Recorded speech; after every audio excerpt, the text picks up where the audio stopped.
जिस तरह से हम किसी ऑर्गेनाइजेशन के अंदर काम करते हैं या किसी कंपनी के अंदर अगर हम काम करते हैं या किसी डिपार्टमेंट के अंदर हम काम करते हैं, ठीक उसी तरह से मस्जिद के अंदर जो उलामाए होते हैं, उलामा इकराम होते हैं, वो एक मस्जिद के अंदर कंटिन्यूअसली अगर 4 साल से 5 साल से काम कर रहे हैं, तो कहीं न कहीं वो भी थोड़ा बोर हो जाते होंगे, क्योंकि वो भी एक इंसान है पढ़ाते-पढ़ाते। इस चीज़ को मद्देनज़र रखते हुए एक ऐसा निज़ाम बनाया जाए जिसमें सभी उलेमाओं को सेंट्रलाइज़ किया जाए, जिसमें कि सभी की डिटेल मौजूद हो, किस मस्जिद के अंदर मौलाना साहब अपॉइंटेड है और किस मस्जिद में वो नमाज़ पढ़ाते हैं। अगर आप किसी गाँव के अंदर रहते हैं या किसी शहर के अंदर रहते हैं, उस स्तर पर एक कमेटी निर्धारित की जाए और उस कमेटी का काम क्या होगा कि वो सभी उलेमाओं की लिस्ट बनाए कि किस मस्जिद के अंदर अगर किसी ग्रामीण इलाके के अंदर, किसी गाँव के अंदर अगर 20 मस्जिदें हैं, कौन-सी मस्जिद के अंदर कौन-से मौलाना साहब नमाज़ पढ़ाते हैं। उन सबको एक लिस्ट बनाई जाए, फिर उसकी एक वेबसाइट बना करके उस वेबसाइट पर उनका ब्यौरा होना ज़रूरी है। ये तो मैं ग्रामीण स्तर का बता रहा हूँ, ये तो आपने ब्यौरा इकट्ठा कर लिया एक बार। ब्यौरा इकट्ठा करने के बाद जो भी मौज़िन साहब भी हैं वहाँ पर, तो सभी मस्जिद के अंदर कितना चंदा इकट्ठा होता है, उस चंदे का एक सेंट्रलाइज़्ड, एक ग्रामीण स्तर पर हम बात करेंगे, सेंट्रलाइज़्ड तो एक पूरे देश के लेवल पर हो जाएगा। सेंट्रलाइज़्ड उस चीज़ को मॉनिटर करने के लिए एक कमेटी जो निर्धारित की जाएगी, वो उसके लिए एक फंड, जो भी कमेटी होगी वो सारा फंड उन्हें देगी। उन्हें देने के बाद साल में ये निज़ाम बनाया जाए कि साल में उनको शफल कर दें। एक मस्जिद के अंदर वो इमाम लगे हुए हैं, तो अब इमामत के लिए उन्हें अपॉइंट करना है, तो वहां से दूसरी मस्जिद में उसको अपॉइंट कर दें। सेकेंड थिंग, जो किसी भी मस्जिद के अंदर जो कमेटियां होती हैं, उन कमेटी मेंबर्स को भी मॉनिटर किया जाए। जो भी कमेटी मेंबर्स हैं, वो कमेटी मेंबर एक बार किसी भी मस्जिद का अगर बन जाता है, तो वो कमेटी मेंबर दोबारा नहीं बनना चाहिए उस मस्जिद का। तो वो अगर चाहे तो किसी दूसरी मस्जिद का कमेटी मेंबर बन सकता है, लेकिन वर्तमान में जिस मस्जिद का कमेटी मेंबर है उसको दोबारा नहीं बनाया जाए। उससे क्या होगा, ट्रांसपेरेंसी बनी रहेगी, तो सब कुछ ईमानदारी से ही होता है। तो ये अगर निज़ाम रहेगा तो जवाबदेही भी नहीं बनेगी, क्योंकि किसी भी डिपार्टमेंट के अंदर जो ट्रांसपेरेंसी बनती है वो उसी तरह से बनती है। गवर्नमेंट डिपार्टमेंट हुआ, प्राइवेट ऑर्गेनाइजेशन हुआ, तो उनके ट्रांसफर कर दिए जाते हैं। क्योंकि हम भी अगर कहीं किसी डिपार्टमेंट के अंदर जॉब करते हैं, तो 6 महीने में, एक साल में हम उस डिपार्टमेंट के अंदर काम करते करते बोर हो जाते हैं। तो ऑफिसर्स भी इस बात को समझ जाते हैं कि अभी यहाँ पर जो एम्प्लॉय कर रहे हैं वो काम करते हुए थोड़ा सा ढिलाई बरत रहे हैं, नरमाई बरत रहे हैं, या ये बोर हो रहे हैं।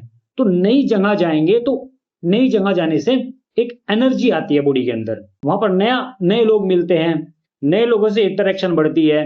तो उससे क्या होगा, उनकी भी, उलमाओं की भी, मौलाना साहब की भी क्या कहेंगे, एक स्थिति जो है वो बेहतर होगी।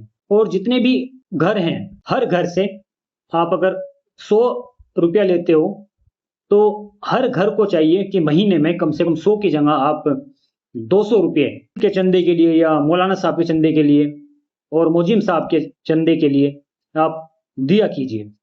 उससे क्या होगा, उनका भी स्तर बढ़ेगा, क्योंकि इस महंगाई के दौर में कहां से वो कमा पाएंगे। और उन्हें एक छूट भी दी जाए कि आप लोगों को मस्जिद में नमाज पढ़ाने के अलावा आप कोई दूसरा भी बिजनेस कीजिएगा। ये मेरी तरफ से आप ये नसीहत समझिए कि आपको नमाज पढ़ाने के अलावा कोई अलग से पार्ट टाइम बिजनेस भी करना चाहिए। उसका मैं आपको रोड मैप बताता हूं, क्या बिजनेस करना चाहिए। ये कमेटी मेंबर को निर्धारित करना चाहिए कि मुस्लिम समुदाय के पास जमीन की कमी नहीं है, उनके पास जमीन बहुत है, लेकिन उनकी नजर नहीं जा रही वहां पर, वहां से वो व्यापार कर सकते हैं। वहां से क्या होगा, कुछ अर्निंग भी होगी, कुछ पैसा भी आएगा, और उस पैसे से आप मस्जिद के इमाम साहब के ऊपर भी खर्च कर सकते हैं। जैसे कि मैं आपको बताता हूं तरीका क्या है। नमाज 5 टाइम की नमाज पढ़ाई जाती है मस्जिद के अंदर, और उसमें कम से कम 10 मिनट लगते हैं नमाज में, 10 या 15 मिनट मान के चलिए, ज्यादा से ज्यादा। और कम से कम मान के चलिए एक मस्जिद जो है वो 100 से 200 गज के अंदर एक मस्जिद बनाई जाती है, और उसके अंदर कम से कम, जहां तक मैंने देखा है, कि 2 फ्लोर तो होते ही होते हैं। किसी के पास 5 फ्लोर भी हैं, किसी के पास 6 फ्लोर भी हैं किसी मस्जिद के अंदर। मैंने ये ऑब्जर्व किया है, देखा भी है, कई मस्जिदों में मैं गया भी हूँ। वहां पर क्या चाहिए कि नीचे जो मस्जिद का नीचे का जो पोर्शन है, उस पोर्शन के अंदर तो आप नमाज पढ़ाइए, क्योंकि जुमे के रोज जो होता है कि ज्यादा लोग नमाज पढ़ने के लिए आते हैं, वहां पे सबसे ज्यादा भीड़ होती है। तो नीचे वाले में तो कभी भी जुमे के अलावा कभी भी ज्यादा भीड़ नहीं होती। बाकी का जो फ्लोर है आपका वो खाली पड़ा रहता है। अब उसमें आपको क्या करना है, अगर आप वाकई में चाहते हैं कि कौम तरक्की करें, कौम के बच्चे आगे बढ़ें, और मौलाना साहब का दर्जा बहुत ऊंचा है, इस बात को मैं भी एक्सेप्ट करता हूं। कोई भी धर्म गुरु होता है उसका दर्जा अपने समुदाय में बहुत ऊंचा दर्जा होता है। लोग उनकी बताई गई बातों पर अमल करते हैं, उनके बताए गए रास्ते पर चलते हैं, उनके उनके मार्गदर्शन पर लोग चलते हैं। जो भी वो बोलते हैं उसको नक मस्तक कर करके सलाम करते हैं। उनकी दयनीय स्थिति को अगर आपको सुधारनी है, आप किसी भी समुदाय से अगर आते हैं, तो मस्जिद के अंदर या मंदिर के अंदर जो ऊपर का फ्लोर होता है, उस फ्लोर के अंदर आप एक लाइब्रेरी खोल दीजिए। लाइब्रेरी से क्या होगा, क्योंकि मस्जिद एक शांत जगह होती है, मंदिर एक शांत जगह होती है, चर्च भी एक शांत जगह होती है, वहां पर और एक स्टूडेंट को शांत माहौल की आवश्यकता होती है। आप मस्जिद के ऊपर वाले फ्लोर पे, सबसे ऊपर जो भी फ्लोर है उसका, वहां पर लाइब्रेरी का निजाम बनाइए, लाइब्रेरी खोलिए। उसके लिए आप जिस तरह से मस्जिद के अंदर और भी बाकी काम होते हैं, उसके लिए आप लोगों से चंदा कलेक्ट कीजिए कि हम एक निजाम शुरू करना चाह रहे हैं जो मस्जिद के अंदर हम लाइब्रेरी खोलेंगे। लोग विरोध भी करेंगे इसका, लेकिन जब उन्हें यह बात समझ में आएगी कि अपनी ही लोगों के लिए, अपने ही लोगों के हित के लिए यह काम किया जा रहा है, तो लोग आपको सपोर्ट भी करेंगे और पैसा भी देंगे। अपडेशन करना जरूरी है अपने आप को। आप इतना खर्चा नहीं आएगा, जमीन है आपके पास, मस्जिद की जमीन इतनी सारी जमीन है ऊपर खाली पड़ी रहती है, तो ऊपर जब आप लाइब्रेरी खोलेंगे, एक लाइब्रेरी के लिए अगर मानने की बात है किसी मस्जिद के अंदर 100 गज की जगह है, उसके अंदर कम से कम 100 सीटिंग प्लान हो सकते हैं। कम से कम क्या, उससे थोड़ा सा आगे पीछे भी हो सकता है। 100 सीटिंग प्लान में बता रहा हूं, आप उसको सीटिंग प्लान कराइए, उसकी फर्नीचर वगैरह लगाइए, कम से कम मान के चलिए 2 से 3 लाख का खर्चा आ जाएगा। एक मस्जिद के आसपास जितने लोग रहते हैं, 150 रुपये हर कोई देने के लिए रेडी हो जाएगा। समय लगेगा, थोड़ा सा समय लगता है, उनसे पैसा कलेक्ट कीजिए, लाइब्रेरी आप बनाइए ऊपर। लाइब्रेरी बनने के बाद जितने भी आस पड़ोस के बच्चे हैं, पढ़ने के लिए जाते हैं, उन्हें इनविटेशन दीजिए कि आप आइए यहां पर लाइब्रेरी में आके पढ़िए, और उसका बस नॉमिनल सा चार्जेस रख दीजिए। आप 100 रुपये या 200 रुपये नॉमिनल चार्जेस रख दीजिए। फॉर एग्जाम्पल मैं मान के चलता हूं कि एक मस्जिद के अंदर अगर 100 सीट अवेलेबल हैं, आपने 100 सीट की एक लाइब्रेरी आपने बनाई है, एक बच्चे से या एक स्टूडेंट से आप 200 रुपये महीने के ले रहे हो, तो 20,000 रुपये आपके महीने में आ रहे हैं। उस 20,000 में से आप या तो लाइब्रेरी की देखरेख के लिए कोई अलग से किसी आदमी को आप रोजगार दे सकते हैं, 10,000 में या 12,000 में उसको रख करके अपने पास, एक तो उसका रोजगार मिल गया। अगर आप ऐसा नहीं चाहते कि हमें रोजगार ना दे करके, हम चाहते हैं कि मस्जिद के जो इमाम साहब हैं और मोजिम साहब हैं, हम उन्हीं की ही सैलरी बढ़ा देंगे, तो यहां से 5,000 रुपये आप मोजिम साहब को बढ़ा के दे दीजिए, 5,000 रुपये आप इमाम साहब को बढ़ा के दे दीजिए, निकल गया फंडिंग यहां से। और बाकी के बचे 10,000 रुपये, वो लाइब्रेरी के और मस्जिद की देखरेख में उसको इस्तेमाल कीजिए। ये काम जो करना है एक ईमानदार आदमी और एजुकेटेड आदमी के हाथ में देना है। ये चीज एक जो पढ़ा लिखा बच्चा होगा, पढ़ा लिखा आपके आसपास आपको दिख रहा है कि ये तो रोजगार की आवश्यकता है, उसके हाथ में ये इसका निजाम पकड़ाया जाए, जिससे कि उसको भी रोजगार मिल जाए और आपके जो आस पड़ोस के लोग हैं उन्हें एक पढ़ने के लिए एक सेपरेट जगह मिल जाए, सुकून की जगह मिल जाए। बिजनेस सोचने से, अगर किसी काम को की शुरुआत करने से अगर एक आदमी को रोजगार मिल रहा है, तो हमें पहल करनी चाहिए।